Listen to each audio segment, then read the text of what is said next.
If you played Half-Life 2 Episode 2 before, you most likely have heard about the Little Rocket Man achievement. It's a fun small achievement where you have to carry a small prop through a short 5-hour experience. With this video I want to answer, is it possible to complete this challenge in the first Half-Life 2? I used this Steam Workshop mod to spawn the gnome in through the console. I will, of course, be completing this challenge with the game set on hard.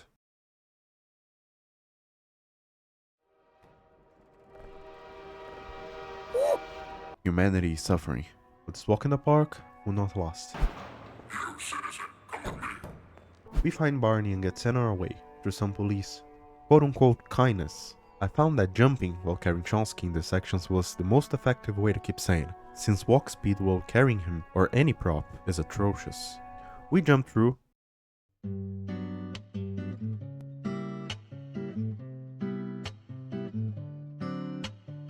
then finally get serious. The people in the apartment complex bravely sacrifice themselves, and we get through the rooftops.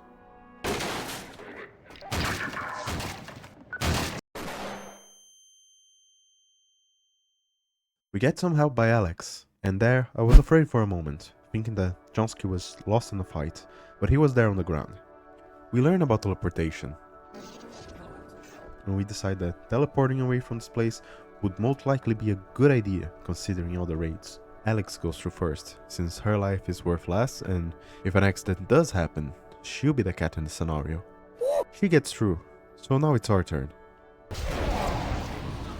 He didn't come through. Of course, they screw it up, and now we are stuck outside. At least we both got through. Barney gives us the crowbar, and we are off. Let's keep the Combine's attention with a little hop on a fence, and get through to the underpass. We save the first people we find. Not for their safety, but to get a pistol from the Combine. They chose their side, now they get no mercy.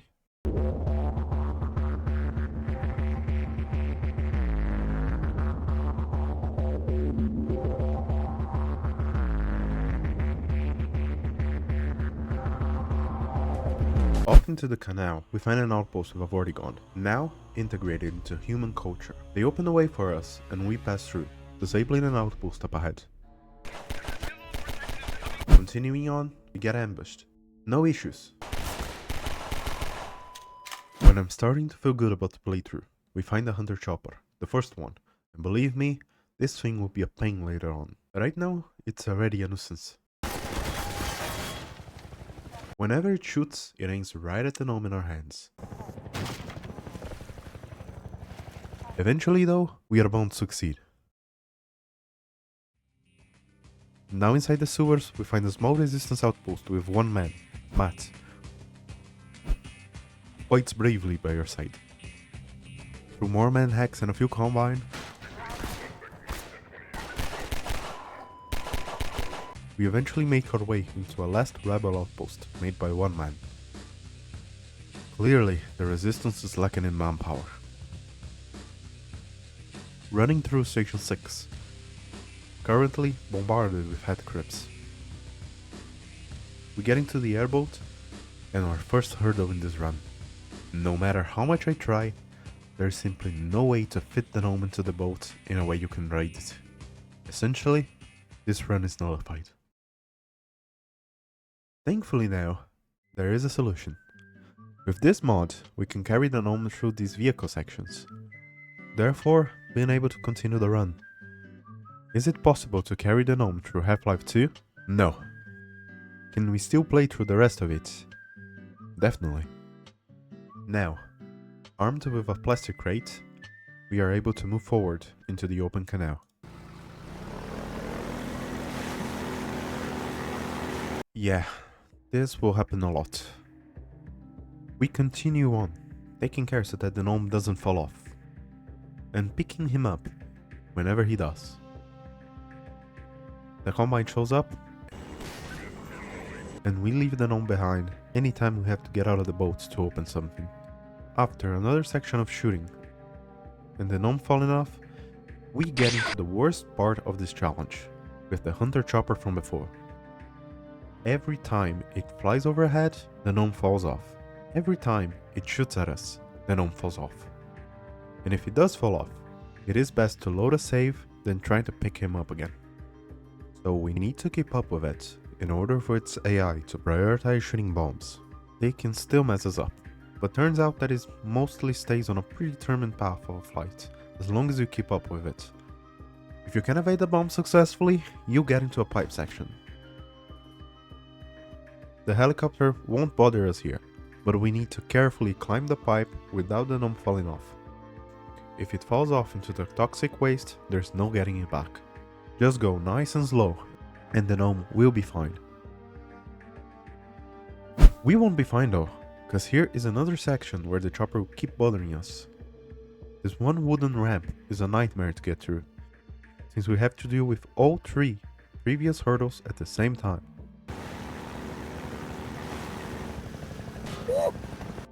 After more tries than I can count, we eventually get through.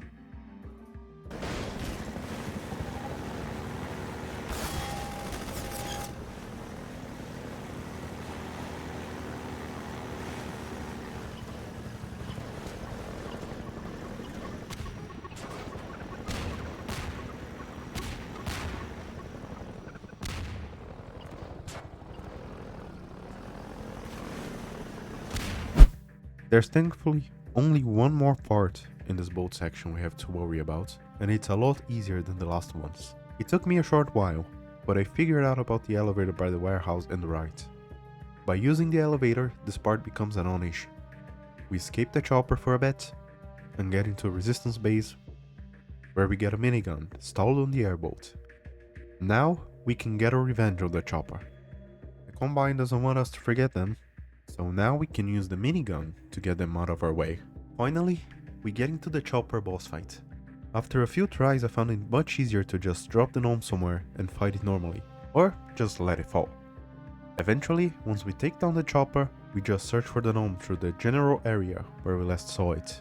You have moved about, thanks to all the bombs, but he won't be far. Dropping from the canal, we get to finally abandon the airboat. It was a bumpy ride, and I won't miss it. Now onto Black Mesa East. An unfortunate name considering the other Black Mesa's fate. Vortigons escaped slavery and now work as cooks and living batteries for humanity. Nice fate. Alex shows up again, and after some dialogue, we go off. That's the old passage to Ravenholm. We don't go there anymore. We will though. We grab the gravity gun, play for a bit with Trash and Dog, until the Combine appears again. Trouble really does follow Freeman. We get back to the base and the path is blocked. Surprise, surprise, we are going to Heavenholm. Ah, there you are! Yes? You look terrible. Things are silent until zombies start popping out. And they definitely overwhelm us with numbers here. If you know the map, you can always throw the gnome ahead of you to not have to worry about it. We find Father Gregory, shut down a powered fence, and struggle up some stairs into the rooftops. We keep going, and I'll say that I'm mostly skipping combat in Havenholm because it doesn't matter for the challenge. Since I can just throw the gnome ahead, it's essentially a vanilla hard run through. In this section, we get a shotgun from Gregory, one of the best weapons in the game in my opinion. We also find fast zombies for the first time, and they can definitely be a nuisance if we don't take care of them fast. Jumping through the rooftops and getting back into the ground, we drop the gnome to a convenient roof and run through the zombie gauntlet. If you go quickly enough, you won't have time to be overwhelmed, and can get into this building with ease.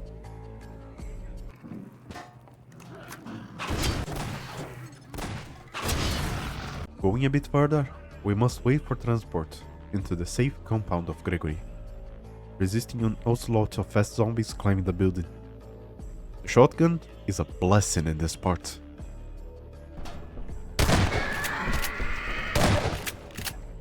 We get to the other side, and are now accompanied by Father Gregory and his sick converses. We follow him to the graveyard and let the father take care of the zombies in here. It's best for us to save ammo, but we can help a bit using the gravity gun. Get the gnome through to the other side of the fence. And it's just a matter of getting through the gate and saying goodbye to Gregory. Farewell, brother. I fear I deliver you to a darker place.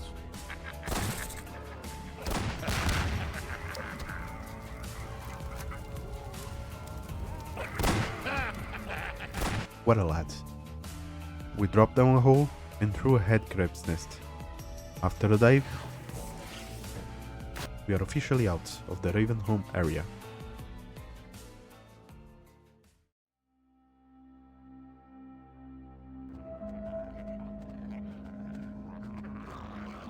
Following the train tracks, we get our first encounter with an Overwatch sniper. There are not many of them in this game. Chuck a grenade and he's done. Another sniper.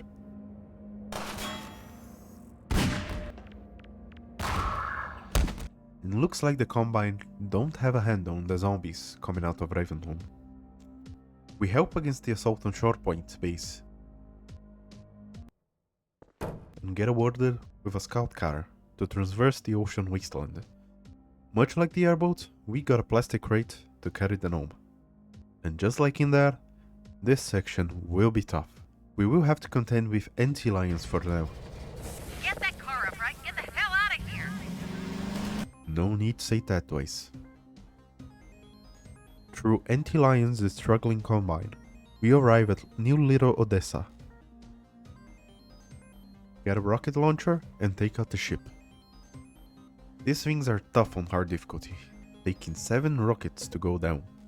And there's going to be more of them. 6 more to be exact. Off we go again. In this next section we must climb the crane and get our car up the pier.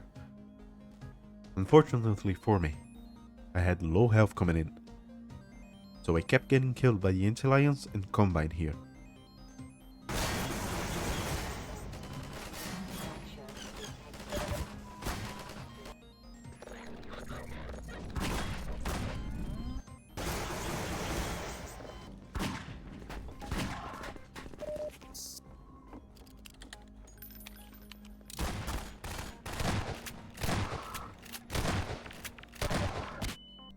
I'm not even showing you the deaths here. This was tough, but eventually we get through. Leave the gnome somewhere safe and climb the crane. With the car on the pier and a few more Combine dead, we are off into Highway 17.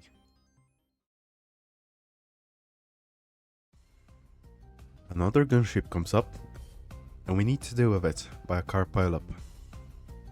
Along the road, there's some Combine with an energy gate we need to turn off. We leave the gnome by the bridge, traverse its underside, turn off the force field, and down another gunship. We need to get back to the car, so we run while the Combine are busy with the anti-lions, and give passage to the train. For some reason, the strange shadows are always glitched for me since the anniversary update. Pass through some zombie-infested tunnels, a small outpost with a gate puzzle with quotation marks, and we arrive at Lighthouse Point, putting an end to our car journey. There are no more vehicle sections in the game, thank God. Remember to take the gnome and leave him in this nice cozy cottage, away from the fighting. Now, we need to deal with all the dropships that arrive dropping Combine before having to destroy another of the gunships in the lighthouse. It's another area with infinite launchers. The way out is open to us, and here we suffer a tragic loss, with the death of Laszlo, the finest mind of his generation. Even when humanity survives this war, we will never reach our full potential without Laszlo. Rest in peace, brother. We can step on the sand here, but that makes anti-lions come out infinitely, and on this difficulty, they'll give us trouble. So we hop rope until getting to this rockway and drop down to a guard's nest.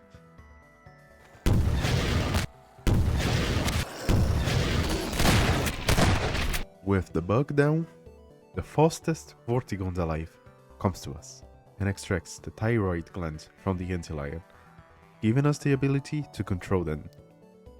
With Antilions by our side, we now storm Nova Prospect, using our new allies on all Combine outposts on the beach. With the dropship gone, we climb the side of the cliff while the Antilions take care of most of the Combine.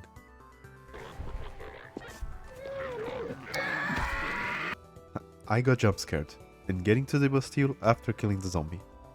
Again, using the Antilions is best here. They're infinite and deal with the Combine quickly, without harm to us. Further ahead, 2 gunships decide to appear in quick succession.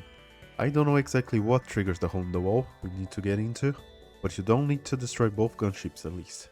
We take down any turrets inside to help the Antilions. Get ambushed by headcrabs, and climb up and down into another guard fight. The other Antilions don't show up, probably conflicted between the pheromones from Gordon and the guard, as if this is a territory fight or something. With that done, the Antilions help us once more against Combine, and we move forward into the facility. We take down the force field so our allies can tear through. A ton of combat later, we find the Combine fighting our last guard. We help them out, since the guard focuses on the soldiers anyway, and we finish the job. Go through a hole in the wall, and meet up with Alex again. Let's get out of here.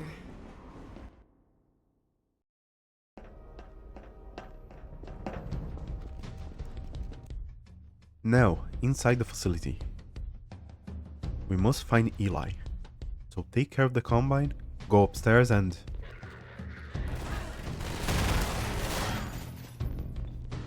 yeah.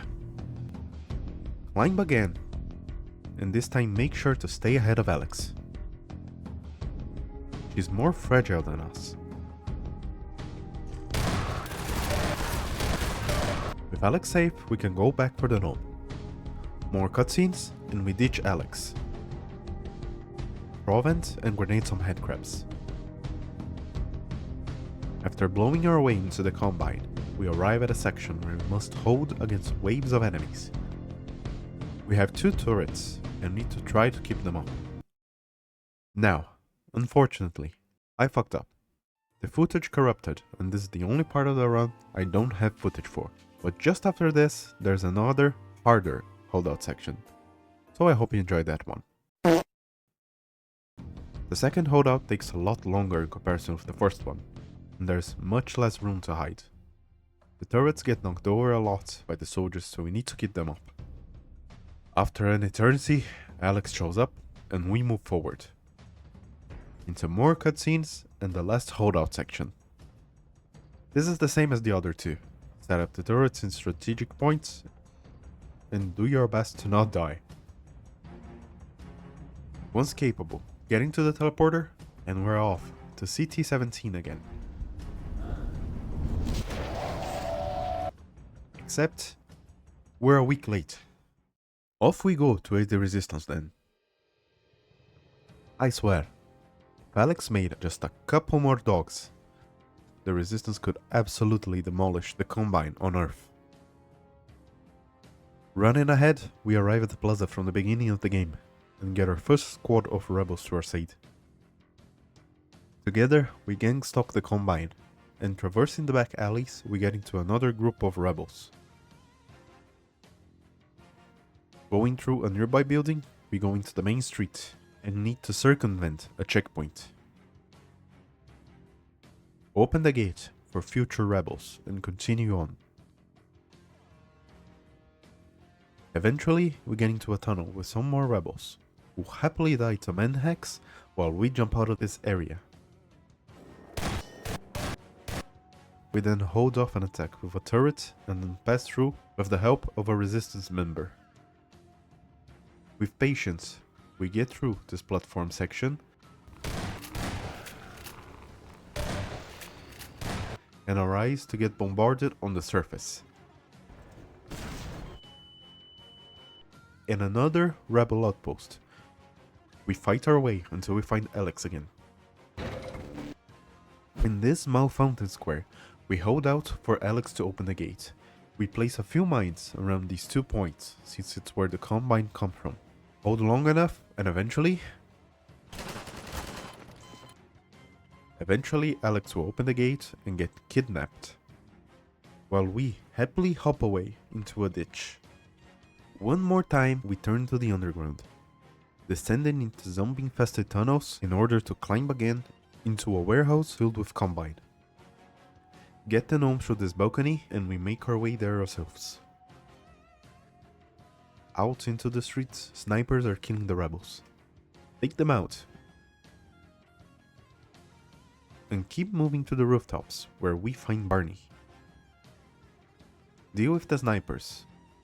And we start our assault on the Overwatch Nexus, their main base of operation, on CT-17. Keep the gnome in this bit and move on with the assault. We'll come back for him later. We quickly head inside and take out the 3 generators, giving us roof access. Take down the last gunship enemy of the game and push into the next building over against the infinitely spawning Combine.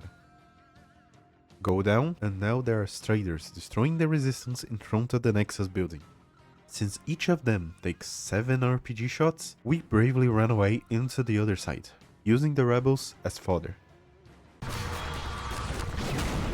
We take the gnome to this hole and keep him, while slowly taking out the Combine by the exit. Throw him, and run into shelter.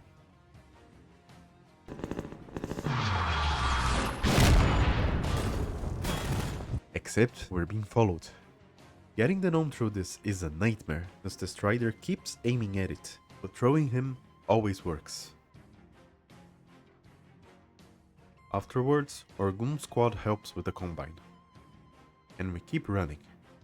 We're the heroes. In this next section, we have to keep moving forward as the Combine infinitely respawn. Thankfully, our rebels do as well. This next section eludes me, as I don't know if you need to wait a while or get a certain number of kills for the Strider to make a hole through the wall. Eventually he does, and we can pass. Here, catch yourself up. With more rebels killed, we finally arrive at the top, where there's infinite rocket ammo. And we can kill the Striders that have been bothering us. After some amazing platforming, we group up with Barney and Dog, and through another hole we go. Dr. Breen! Tell him I said, fuck you!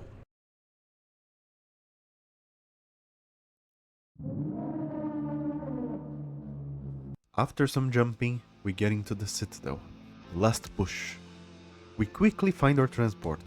Unfortunately, it only fits one, so Chomsky will go ahead and we will follow.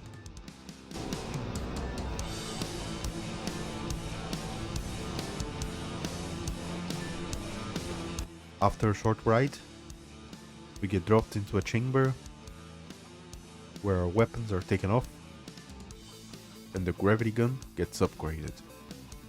We now pick Combine like objects. We continue to an elevator and we have to hold out until another one comes.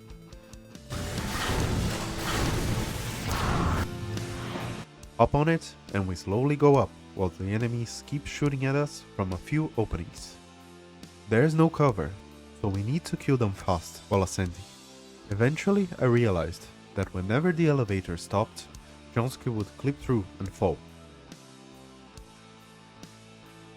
So we need to be holding him whenever the elevator stops. Drop off, and we get into our last Strider battle. We die a ton since cover is limited, but eventually we get the bug error. We get into another transport pod, this time going ahead of Chomsky.